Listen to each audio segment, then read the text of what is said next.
guys, we're driving the new Toyota Wigo around BGC pa lang.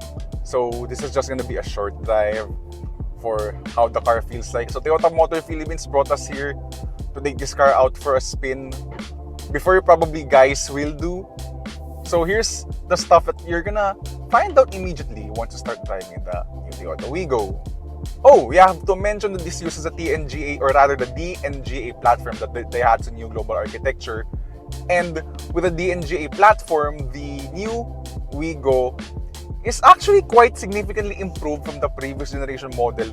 Ngayon pa lang, in low speeds, pansin mo na agad yung difference niya in terms of yung refinement and ride control.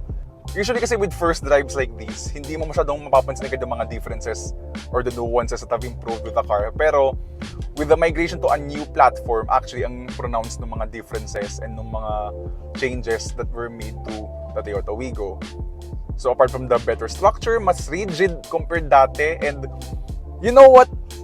Yung seats, by the way, I love the seats of the new Wigo because I wasn't a fan of the seats nung dating Wigo. It's one of those seats na talagang it just met the bare minimum of comfort, but if you're gonna take it out on a long drive, yeah. Pero this one, much better thigh support, mas mahaba kasi ang cushion niya. So it's still using the same 1-liter 3-cylinder gas engine as the previous generation model, so that's unchanged. But there's less of the noises creeping into the cabin, especially now that we're in the city. Talagang mas mapapansin mo yun whenever you're accelerating out of stoplights and that stuff. The previous generation used a 4-speed automatic, which meant that if you're in the city, or lalo na, actually in the city okay lang, but if you're out on the highway, sobrang constrained ka lang with just the 4 gears. But here with the CVT, like what I always say, pati rin sa Veloz review ko, the tractability of the engine, kahit hindi mo binago yung engine mo, pero by switching to a CVT, the engine suddenly becomes more usable because you're not just locked in those 4 gears lang, no? But anyway, yun nga. So here in the city, mas responsive yung CVT niya, especially when coming out from stoplights. So in terms of acceleration, this actually feels snappier, more responsive. Okay, hindi naman siya yung parang it suddenly feels like a hot hatch, yung ganung levels. Pero it significantly improved yung responses sa acceleration niya and when you're in stop-and-go traffic because of the CVT. So the CVT really holds the revs galang of the engine though. But what the revs don't tell you is that compared to the previous Wigo with its 4-speed automatic, this has better progress at accelerating. May not feel like it when you check the revs kasi nga it's holding the revs, pero when you check your speedometer, it's actually rising faster compared to the previous generation Wigo. We have to really compare the Wigo with the older model on a drag race para mapansin yung acceleration difference. Pero dito pa lang in the city, with a switch to a CVT, though it's still using the same 1-liter gas engine as before, mas maganda rin yung hatak niya thanks to the CVT, offering a better tractability, I guess, from the engine, despite being the same pa rin from the previous generation model. So in terms of handling, don't expect the car to be sporty pa rin. It's not bad though. It simply just means that it's well-tuned, well-designed for its intents and purposes. So with the new DNGA platform, itong pansin ko na dito talaga outright. Mas maganda yung chassis rigidity niya. So as we're going through bumps, usually kasi with small cars, the short wheelbase will mean na the ride can easily be unsettled because there's not a lot of gap between the front and rear wheels. So before the front wheels settle, may lubak nang ma-experience agad yung rear wheels, which will contribute to the car feeling more unsettled lalo. But here in the new Wigo, the car feels more stable, more planted. Not a night and day difference. It's one of those nuances na you have to drive the 2 cars side by side to notice that difference. Pero having driven the previous Wigo, there's a whole lot of difference in terms of stability and refinement improvements. Though, as you speed up, of course, road noise starts to creep in as expected from a car at this price point. But yun nga, for this class of car, it's actually pretty good. I'm sure though that at this point, you're gonna compare the new Wigo to the Honda Brio. And though the Brio has the power advantage, the advantage of the 4-cylinder gas engine, I think in terms of the other aspects here in the city drive pa lang dito, I somehow prefer the Wigo in terms of ride quality, chassis rigidity. The Honda Brio is not too bad, mind you. I mean, I'm not saying it's a bad car. Actually, I love the Brio among small cars. Pero itong Wigo, is really, really significantly improved for me compared to the previous generation model. And it will really serve as a great first car for a lot of first-time car buyers.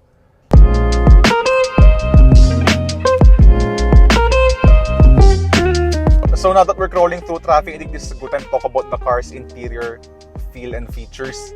So before we get to that part pala, we can't comment about fuel economy at this point because again, we just drove it around BGC, so we're not going to be able to give a solid fuel economy number because it's such a short drive. But apart from that, the interior is a lot better compared to the previous generation Wigo. The previous Wigo in terms of interior design was, if someone would design a car, if a child were to draw the interior of a car, like just basically a generic car interior, I think that's the Wigo. Sobrang generic ng interior ng dating Wigo. Pero with this new one, at least now, Toyota added a sense of style to the interior of the new Wigo. Because you have these swoops, you have these curves and lines sa kanang dash design. You also have this floating 8-inch touchscreen, which is standard in the 1.0e and the 1.0G, itong range-topping version that we have here ngayon. The steering wheel would be familiar to you if you've driven any of the new DNGA cars, the Avanza and the Veloz and the Rays. It may be filled with hard plastics, but in terms of like the creature comforts and the modernity, it looks modern. It is modern. You have digital climate controls here, or rather digital manual aircon controls. Hindi naman siya climate control. It's just mukha lang siyang climate controls, but they're manual air conditioning.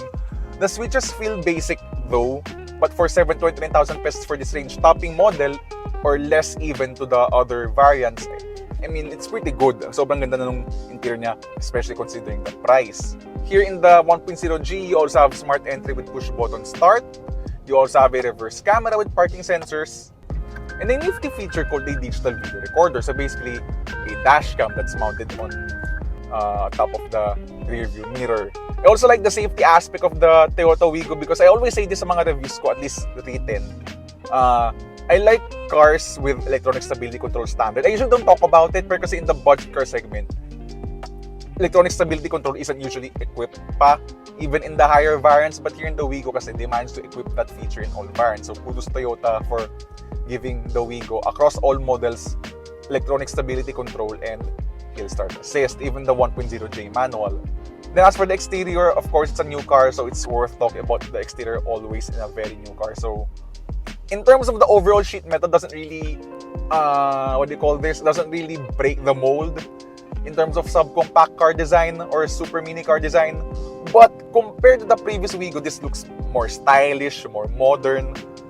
You have full LED lighting, including the turn signals, by the way, including the front turn signals. Yung rear kasi are still halogen type tail lights, but in the front it's full LED, even the park lights. And that's also even in the 1.0J manual, by the way.